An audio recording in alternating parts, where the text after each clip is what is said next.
नमस्ते, मैं अभिषेक हूँ।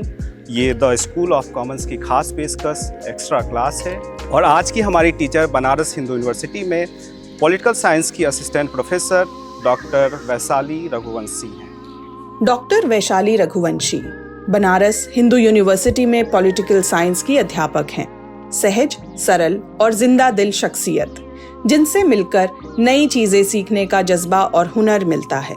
डॉक्टर वैशाली ने साउथ एशियन यूनिवर्सिटी से इंटरनेशनल रिलेशंस में एमए और पीएचडी की है।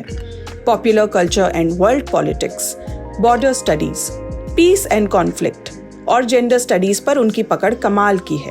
उनसे बात करते हुए ऐसे रेफरेंसेस और दिलचस्प किताबों की लिस्ट मिलती है कि समृद्धि का एहसास होता है। डॉक्टर वैशाली इंटरनेशनल रिलेशंस को आम लोगों तक पहुंचाने के मिशन में जुटी हैं। उनके साथ एक्स्ट्रा क्लास का मकसद भी यही है ताकि इंटरनेशनल रिलेशंस को लेकर लोग जागरूक हों, उसमें अपनी भूमिका पहचानें और उसका हिस्सा भी बने। ये पहली क्लास है, इसमें हमारी कोशिश बेसिक्स क्लियर करने की रहेगी। पहली क्लास की घंटी बज चुकी है, आइए इसमें शामिल होइए और सबसे ज़रूरी चीज़, क्लास के बाद अपने हिस्से के सवाल भी रखिए। हम आगे उनका जवाब आप तक लेकर आएंगे। मैम, बहुत बहुत स्वागत है आपका। धन्यवाद। सबसे पहले मैं बेसिक से शुरू करना चाहूँगा। इंटरनेशनल रिलेशंस आखिर है क्या और इसमें कौन सी चीज़ें आती हैं, कौन सी चीज़ें इसके बाहर हैं, ये हमारे दर्शकों को बताइए। देखिए, सबसे पहले तो मैं ये बताना चाहूँगी कि आप जो इंटरनेशनल रिलेशंस को एज अ कॉमन पर्सन समझते हैं और जैसे हम लोग जो कि स्कॉलर हैं या एकेडमिशियन हैं या एक तरीके से कह लीजिए कि छात्र भी हैं, अभी भी पढ़ ही रहे हैं अंतर्राष्ट्रीय संबंध और ये समझते हैं कि क्या क्या चीज़ें उसमें आती हैं, तो उसको समझने के लिए मैं आपको ले जाना चाहूँगी सन 1648 में, जहाँ से हम ट्रीटी ऑफ वेस्टफालिया को ट्रेस करते हैं। और ट्रीटी ऑफ वेस्टफालिया से हमें जो मिलता है वो एक बहुत ही महत्वपूर्ण है। That is 4 elements of a state. राज्य के 4 ऐसे महत्वपूर्ण चीज़ें जिनके आधार पे हम अंतर्राष्ट्रीय संबंध की पढ़ाई की शुरुआत करते हैं, या यूँ कह लीजिए कि आज हम जो आधारशिला देख रहे हैं अंतर्राष्ट्रीय संबंध की, वो इन्हीं 4 कारकों पे आधारित है। और उसमें आती है टेरिटरी, सोवर्निटी, पॉपुलेशन और गवर्नेंस। टेरिटरी से आप ले लीजिए, मैं बॉर्डर स्टडीज़ को भी बहुत अच्छे से पढ़ती हूँ और समझती हूँ और कह लीजिए तो उसकी एक स्कॉलर भी हूँ।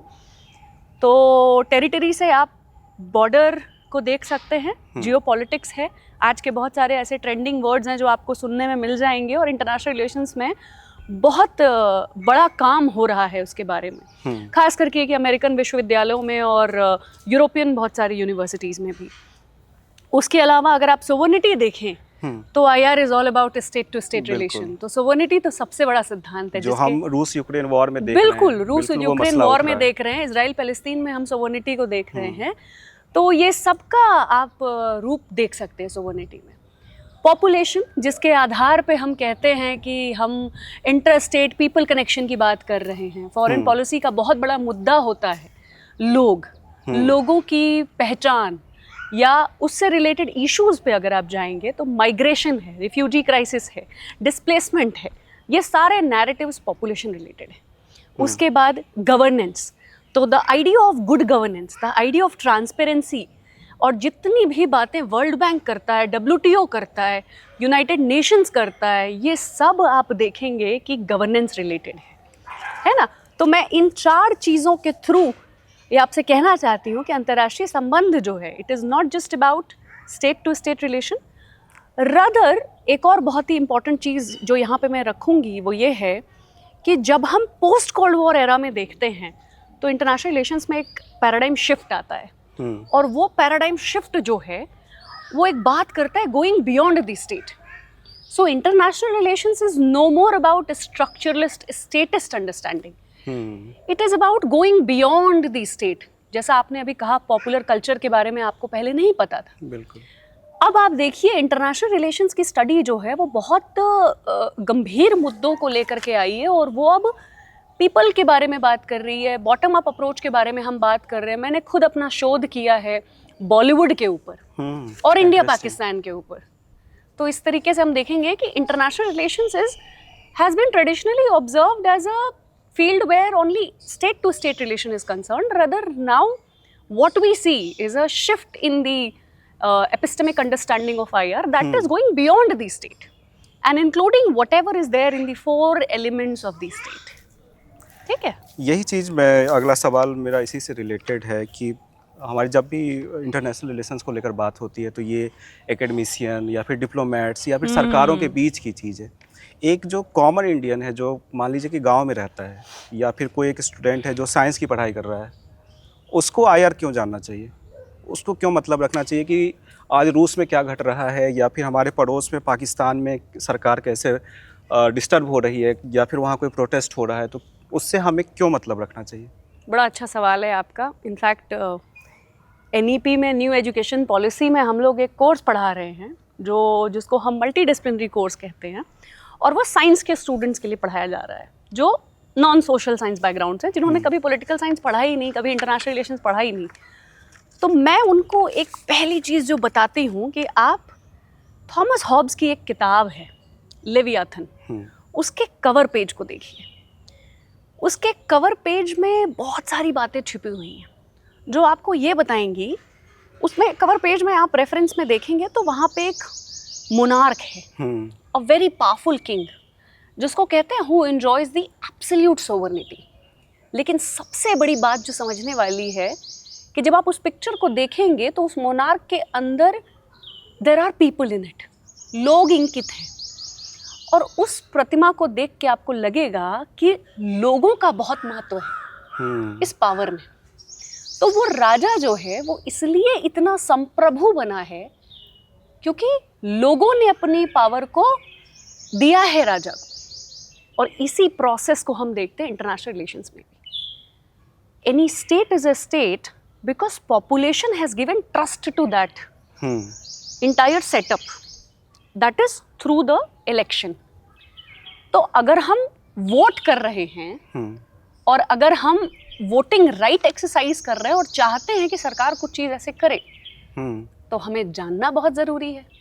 अब आप कहेंगे कि वो तो राजनीतिक विज्ञान में जानते हैं। जी नहीं, अंतर्राष्ट्रीय संबंध में भी ये बहुत इंपॉर्टेंट है कि आप जानें। क्यों? आप गाड़ी चला रहे हैं, पेट्रोल डलवाते हैं, ऑयल प्राइसेस का डिसीजन कैसे होता है, ये आम जनता को भी इफेक्ट करता है। बिल्कुल। तो आपको ये जानना पड़ेगा कि अंतर्राष्ट्रीय संबंध कैसे हैं। हाँ, अच्छा, दूसरी चीज़, ग्लोबल इश्यूज जो हैं वो हमारी दैनिक जिंदगी को भी बहुत इफेक्ट डाल रहे हैं। आप देखिए जिस तरीके से क्लाइमेट चेंज हो रहा है, क्लाइमेट चेंज के अगर आप रिपरकशंस देखेंगे तो WHO का जो एडवाइजरी है उसमें आप देखेंगे रिस्क असेसमेंट के थ्रू आपको पता चलेगा कि it has given a global health crisis, और वो क्राइसिस हमको, आपको, सबको इफेक्ट कर रही है। रेस्पिरेटरी डिसऑर्डर्स हो रहे हैं, mega cities are struggling with the crisis of pollution. और आपको मैं एक दूसरा एग्जाम्पल देती हूँ, पेंडेमिक का। बिल्कुल।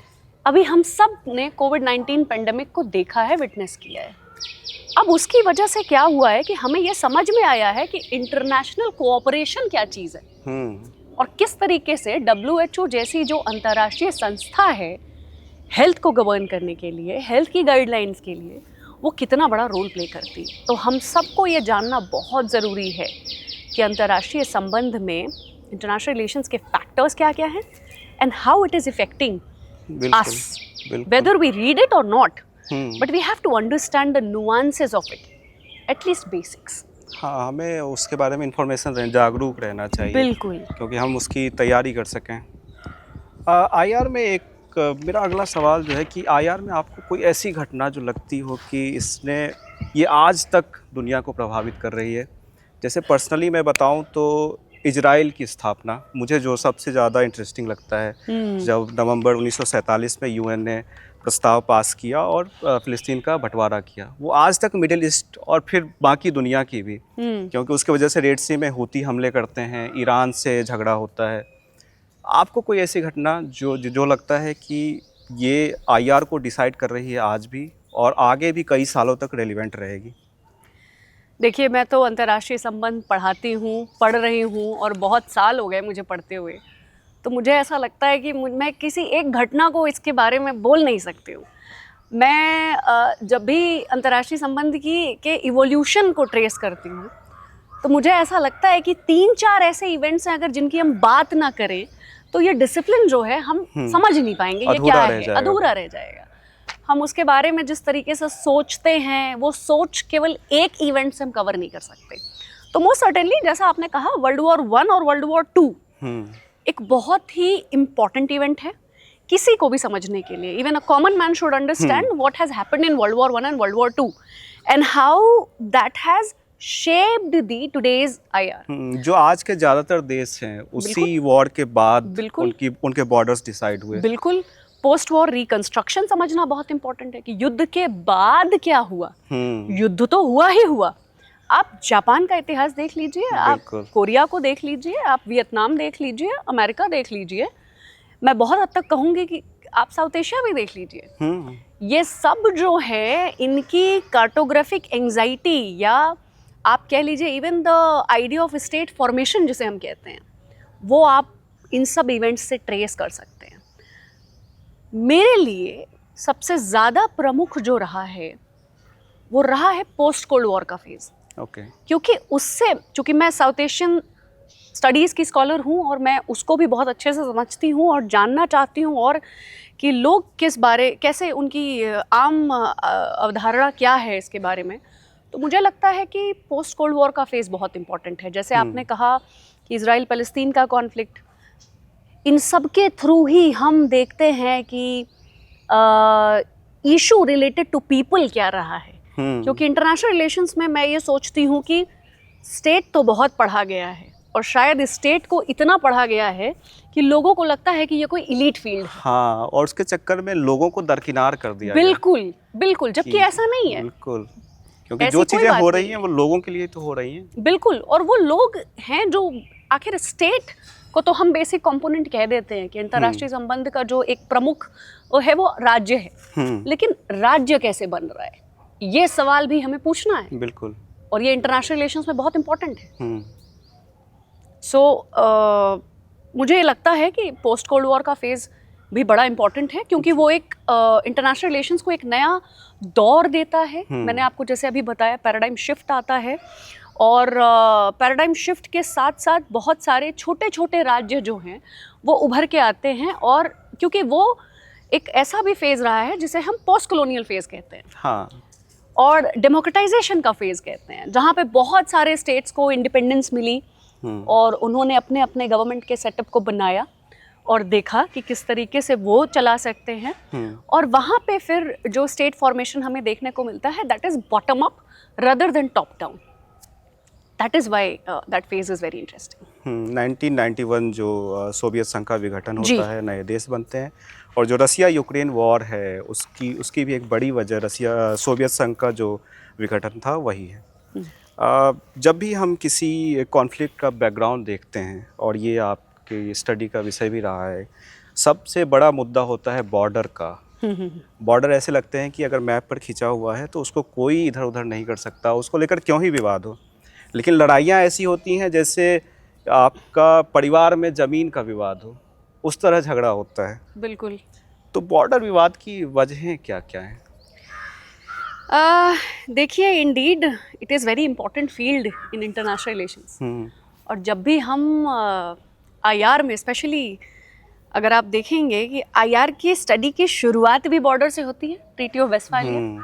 और आज भी देखें तो चाहे वो रशिया यूक्रेन की क्राइसिस हो, इजराइल पैलेस्तीन का वॉर हो, इंडिया पाकिस्तान की वॉर हो, ये सब जो है that emanates from the idea of cartographic anxiety. ये एंजाइटी जो है, जैसा आपने बोला कि घर में जैसे हम होता है आपसी विवाद जमीन को लेकर के, यही विवाद हम देख रहे हैं। अच्छा, ये विवाद बहुत इंटरेस्टिंग है। हाँ। क्योंकि इसी से इमनेट होती है जियो इकोनॉमिक्स, जियो पॉलिटिक्स, और ये सारे फील्ड आज इतने फैसिनेटिंग है कि बहुत सारे ऐसे लोग हैं जो आईआर में इस पे स्टडी करना चाहते हैं। बहुत सारे रिसर्च सेंटर्स हैं जो बहुत सीरियस एंडेवर के साथ इसको चला रहे हैं, देख रहे हैं। अच्छा, बॉर्डर्स का एक सोशियो पॉलिटिकल सिग्निफिकेंस भी है, क्योंकि ये हमको इंट्रोड्यूस कराता है with the process of adhering in IR. हम हैं, ये आप हैं, ये एक इमोशनल स्टेटमेंट है। लेकिन ये कैटेगराइजेशन होता कैसे है? ये बॉर्डर से होता है। बिल्कुल। ये बॉर्डर उस पार हैं, हम बॉर्डर इस पार हैं। ऐसी लाइनें आपको पंजाब में, सिक्किम में, लद्दाख में, जम्मू कश्मीर में आपको बहुत सुनने को मिलेंगी। बांग्लादेश की तरफ भी, बांग्लादेश की तरफ भी, बिल्कुल बिल्कुल सही कहा है आपने। ईस्टर्न बॉर्डर्स को हम इग्नोर नहीं कर सकते हैं। तो वो चीज़ है। तो पहला हुआ कि प्रोसेस ऑफ अदरिंग होती है उससे, एक सोशियो पॉलिटिकल सिग्निफिकेंस है। और जैसा कि मैंने आपको बताया कि ये ट्रेडिशनल जियो पॉलिटिकल इंटरप्रिटेशन के बियॉन्ड जा रहा है अब, और बॉर्डर के थ्रू हम कल्चर, इकोनॉमिक, सोशल डायमेंशन की भी बात कर रहे हैं। और हम इसमें ये बता रहे हैं कि this is our culture and that is their culture. So border is playing a very crucial role. अब मैं आपको एग्जांपल दूंगी साउथ एशिया का। साउथ एशिया में हम फर्स्ट पार्टीशन रेफर करते हैं 1947 को, India Pakistan. Second partition 71, Pakistan and creation of Bangladesh. ठीक है। अब आप ये देखिए कि बड़ा इंटरेस्टिंग है कि हम जब सीए एनआरसी की बात कर रहे हैं, we are referring it back to 1971, 1947।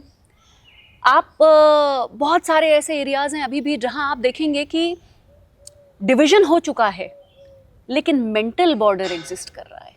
ये क्या है मेंटल बॉर्डर को के बारे में मुझे बताइए। Mental border is a very interesting concept, which is that even if you have not seen the border any time, you have not been to border area, you have never lived, but it is the memory, it is the mapping, social construction through the popular sites through which you have visualized that this is the border, और इसको हम mental border बोलते हैं। ये बहुत interesting है। अगर south Asia के बॉर्डर्स को समझना है तो आपको ये समझना पड़ेगा कि आसाम में जो माइग्रेटेड बंगाली हैं, वो ओरिजिनल, वो नेटिव हैं या वो बांग्लादेश से माइग्रेट करके आए हैं।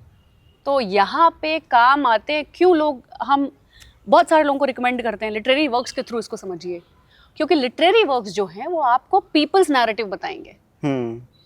और पीपल्स नैरेटिव बहुत इंपॉर्टेंट है जब आप बॉर्डर को समझेंगे साउथ एशिया में, क्योंकि borders are super imposed phenomena in South Asia.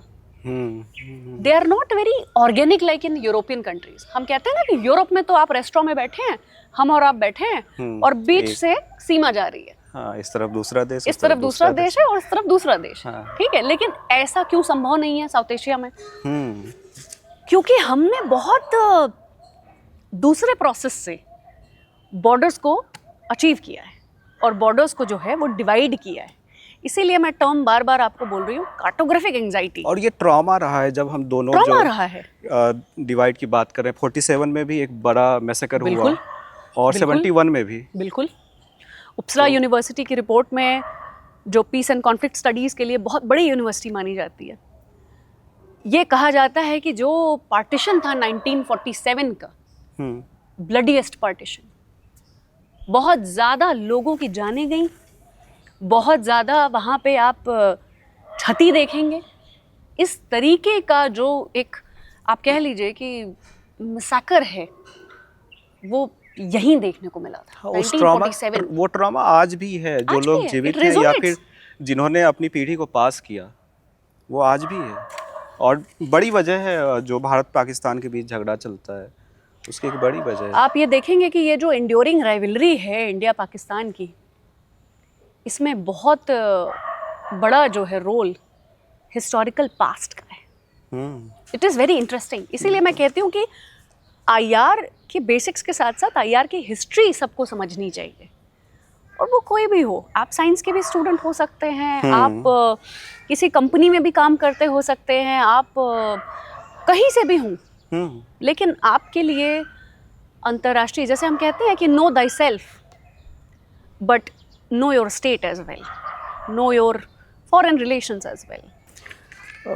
और एक जो स्टीरियोटाइप चलता है कि जो इंटरनेशनल रिलेशंस है ये सिग्नेचर्स या फिर लड़ाइयाँ, यहाँ पे आर्मी भेज दी, या फिर कहीं पे कोई समझौता हो गया, वहीं तक सीमित है। किस तरह के स्टीरियोटाइप्स होते हैं लोगों के मन में? और कुछ चीज़ें ऐसे, जब मैं इस फील्ड में नहीं आया था तब मुझे लगता था कि यही 2 नेता जाते हैं और वहाँ बैठ के साइन करते हैं, फिर वो हो जाता है। लेकिन इसके पीछे track 2 diplomacy, sports diplomacy, culture diplomacy, इस तरह की चीज़ें चलती रहती हैं, और वो चीज़ें काफ़ी डिसाइड करती है 2 देशों के रिलेशंस को और फिर ओवरऑल ग्लोबल रिलेशंस को।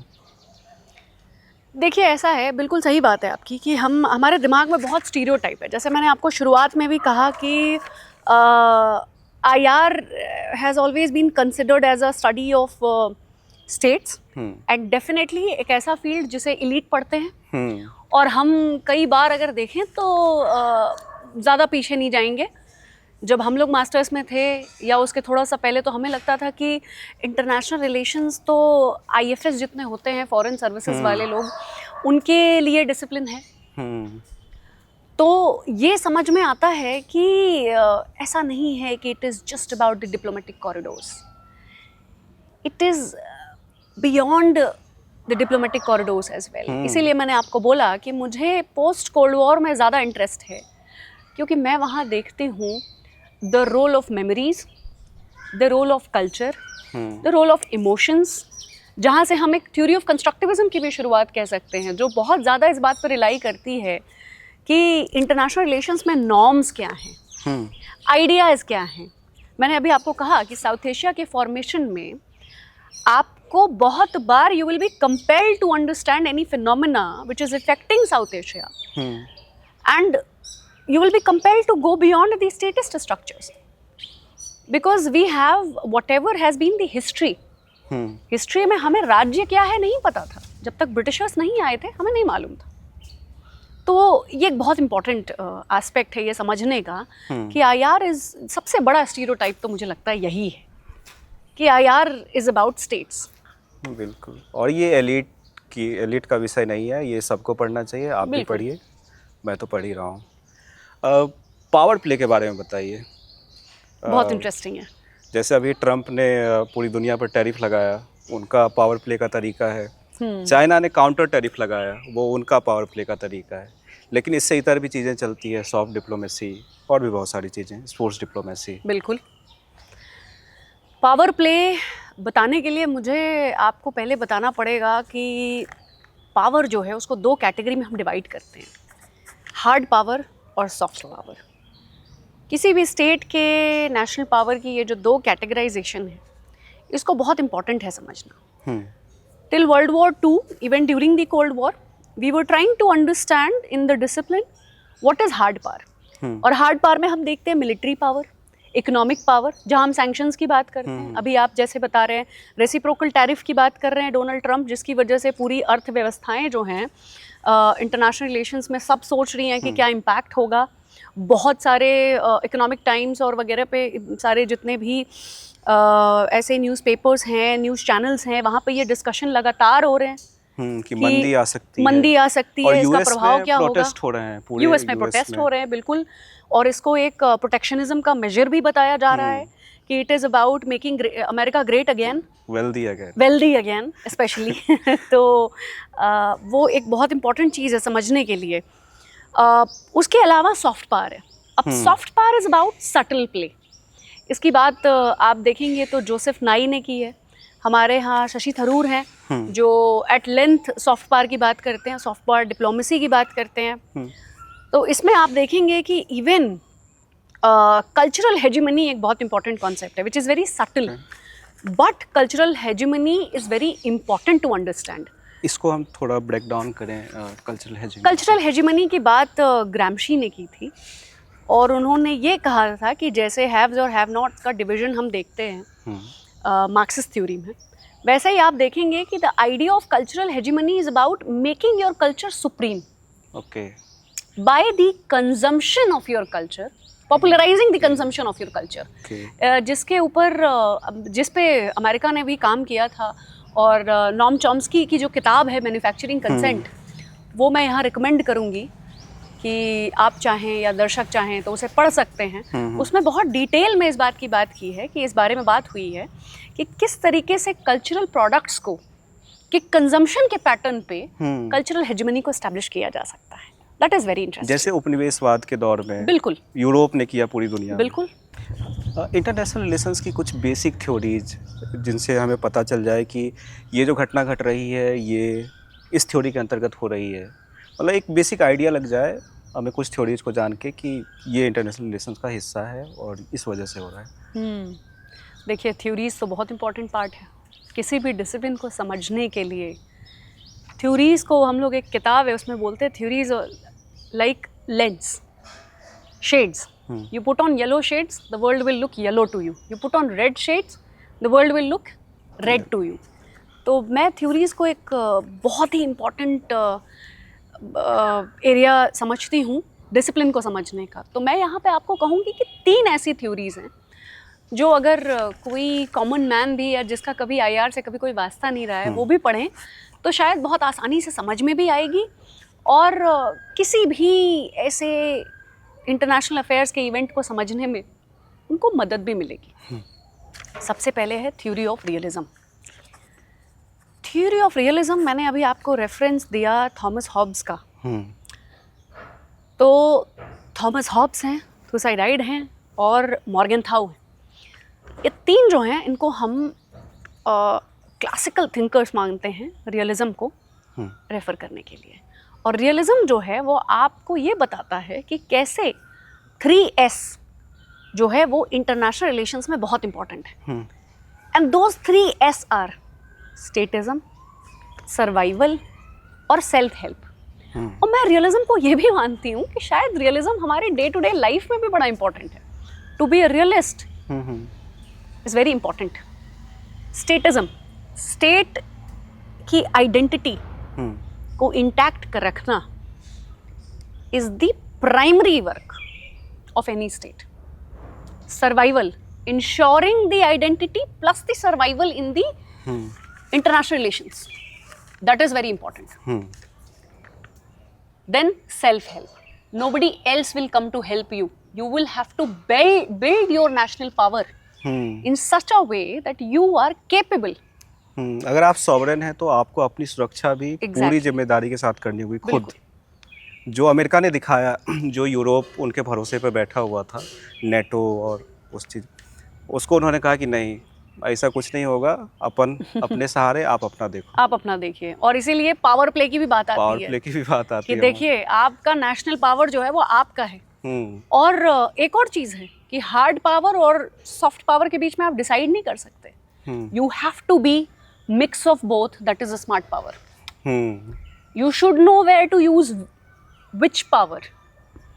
कभी आप इकोनॉमिक सैंक्शंस लगा सकते हैं, कभी आप नेवल एक्सरसाइज करके पावर का प्रदर्शन कर सकते हैं, कभी आप कल्चरल एक्सचेंज के थ्रू सॉफ्ट पावर के डायनेमिक्स को देख सकते हैं, कभी आप इशारों में, जैसे कनाडा के जब प्रधानमंत्री आए थे जस्टिन ट्रूडो, और जब वो G20 में आए तो जिस तरह के हाव भाव देखने को मिले, आप किसी मीटिंग में नहीं जा रहे हैं, आप मिल रहे हैं तो हाथ बहुत गर्मजोशी से नहीं मिला रहे, वो भी एक तरीका होता है दिखाने का। इसको हम आईआर में जेस्चर पॉलिटिक्स बोलते हैं।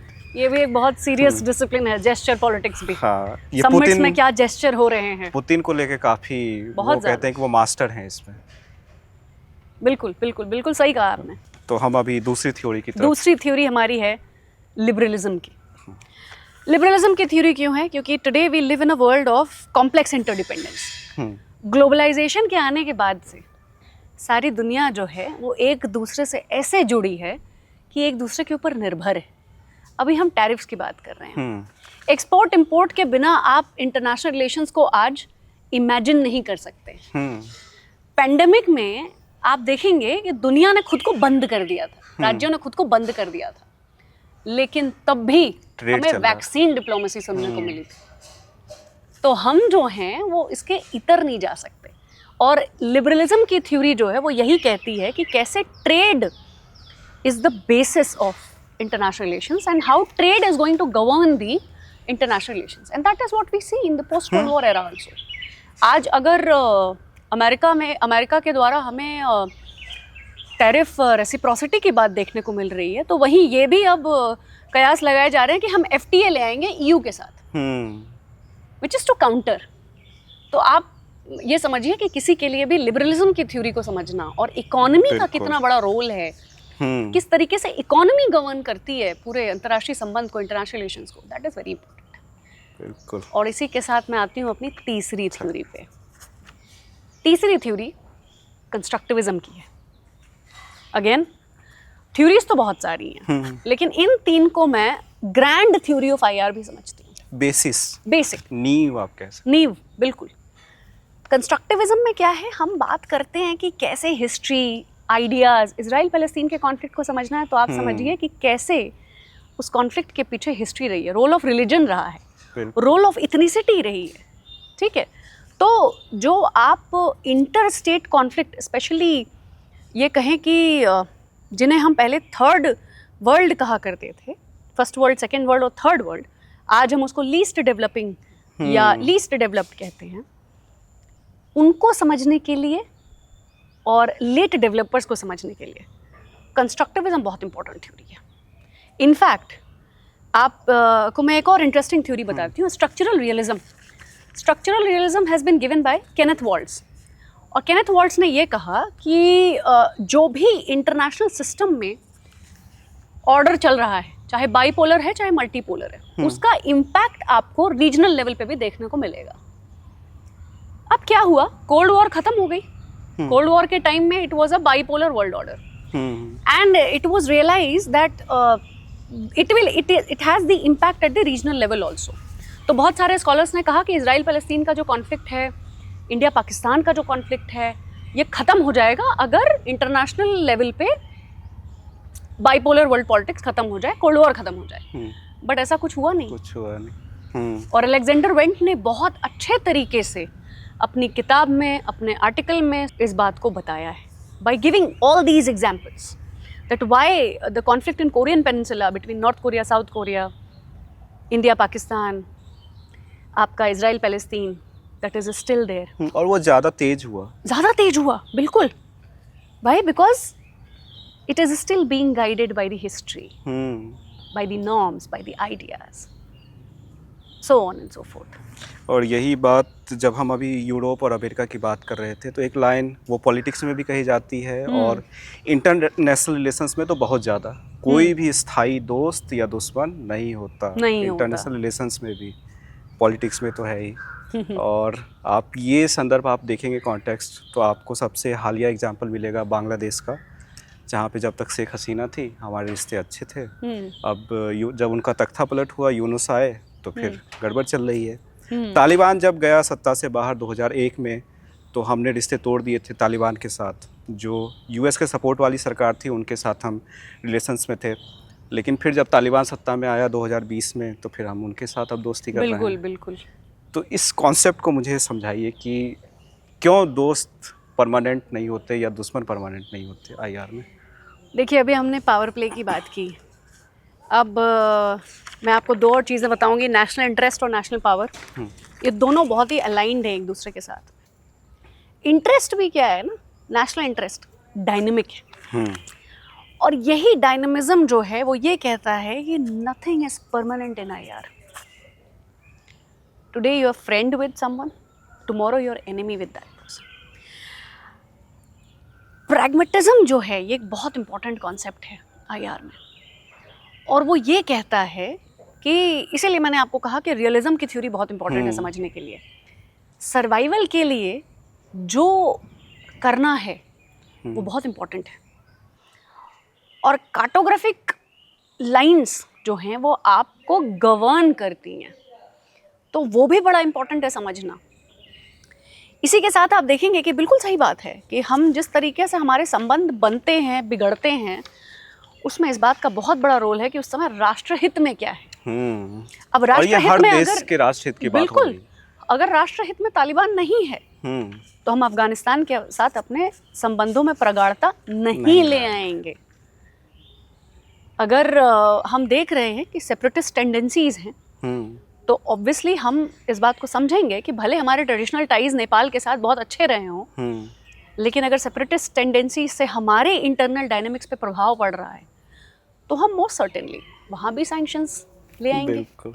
और इस बात को समझेंगे कि किस तरीके से अवसर बदल रहे हैं और प्रतिदिन बदल रहे हैं। हो सकता है कल तक हमारे संबंध जो हैं वो रशिया के साथ जैसे थे वैसे ना रहें आगे, हम उतनी आर्म्स डील ना करें, हम शायद उसको शिफ्ट करें। जैसे मैंने अभी आपको एग्जांपल दिया कि अगर यूएस के साथ हम रेसिप्रोकल टैरिफ की बात कर रहे हैं तो हम ईयू के साथ अपने संबंध भी एफटीए की दिशा में देख रहे हैं। हमेशा विकल्प हम खुले रखेंगे। बिल्कुल बिल्कुल, क्योंकि स्टेटिज्म, सर्वाइवल और सेल्फ हेल्प, ये 3 चीज़ें बहुत और वही कहते हैं कि everything is fair in love and war and international relations भी। बिल्कुल बिल्कुल बिल्कुल सही बात। और हम अब आखिरी सवाल की तरफ चलते हैं। जो लोग आईआर की तरफ आना चाहते हैं, इसको और बेहतर से समझना चाहते हैं, उनके लिए आप कुछ टिप्स और सलाह भी दीजिए और रिकमेंडेशन। जो हमारी बात भी हो रही थी हैरी पॉटर एंड आईआर और इस तरह की किताबें, मूवीज़, डॉक्यूमेंट्रीज़, क्या क्या देख सकते हैं, पढ़ सकते हैं, पॉडकास्ट क्या सुन सकते हैं, आप उसके बारे में बताइए। देखिए, आईआर पढ़ने के लिए तो बहुत रिसोर्सेज हैं। आप बेसिक से पढ़ना चाहते हैं या आप एकेडमिक वे में पढ़ना चाहते हैं, ये आपके ऊपर है। सबसे पहले तो मैं ये बताऊंगी कि कॉन्सेप्ट्स के लिए जो किताब आपको देखनी चाहिए, पढ़नी चाहिए या रखनी चाहिए अपने साथ, कभी कभी ऐसे ही कॉफ़ी पीते पीते मन करे शायद कि 2 पन्ने पलट लिए जाएं, तो वो किताब ग्लोबल पॉलिटिक्स है एंड्रू हेवुड की, जिसमें आपको कॉन्सेप्ट्स भी मिलेंगे, थ्योरीज भी मिलेंगी, सब कुछ मिलेगा। इसके अलावा जो मैं अपने अंडरग्रेड के स्टूडेंट्स को या कोई भी जो प्रिपरेशन कर रहा है या जितने भी छात्र हमारे पास आते हैं और कहते हैं कि मैम कोई एक ऐसी बुक बताइए जो मैं 6-7 साल तक आराम से अपने पास रख सकूं, तो वो किताब है ग्लोबलाइजेशन ऑफ वर्ल्ड पॉलिटिक्स। आप विश्वास नहीं करेंगे, 15 साल हो गए मुझे उस किताब को रखे हुए।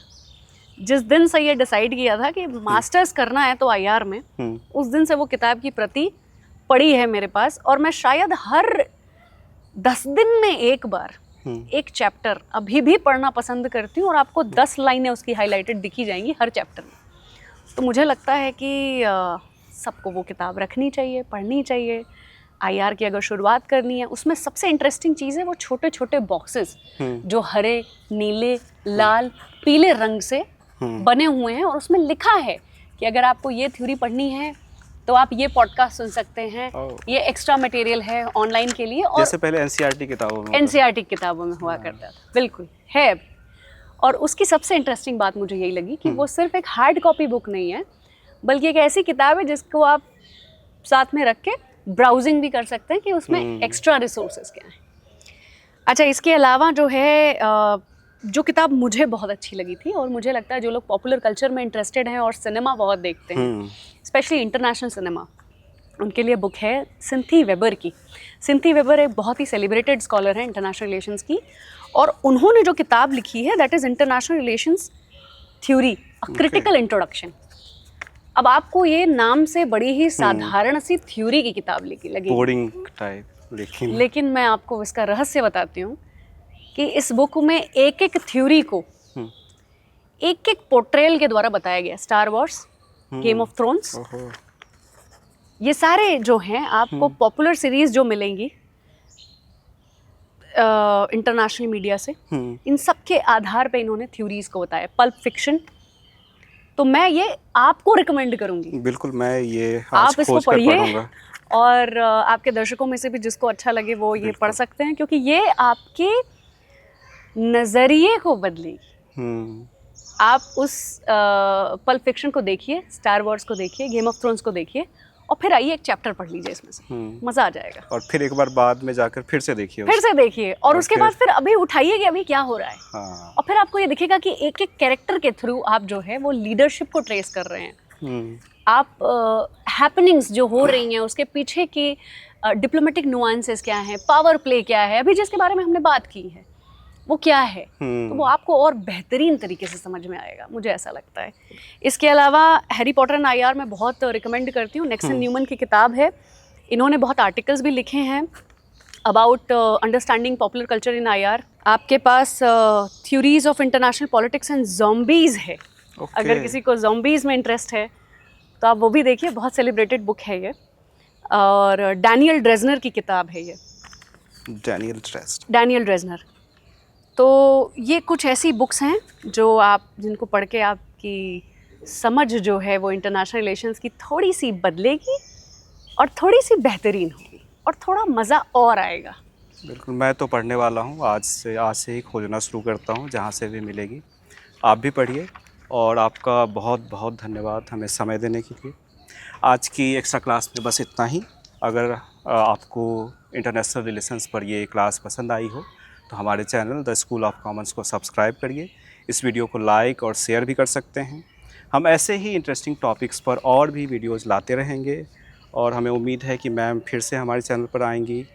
और एक चीज़ और, अगर आप आईआर में बहुत ज़्यादा दिलचस्पी रखते हैं तो हम आपके लिए आईआर की एक डेडिकेटेड पाठशाला शुरू कर रहे हैं क्यूरिस्तान के नाम से। आप वहाँ भी आइए, वहाँ भी आपका स्वागत है और कुछ नया सीखने समझने को मिलेगा। हम लोग साथ में सीखेंगे, साथ में आगे बढ़ेंगे। क्यूरिस्तान का लिंक आपको डिस्क्रिप्शन बॉक्स में मिल जाएगा। फ़िलहाल तो हम चलते हैं, फिर मिलेंगे चलते चलते। शुक्रिया।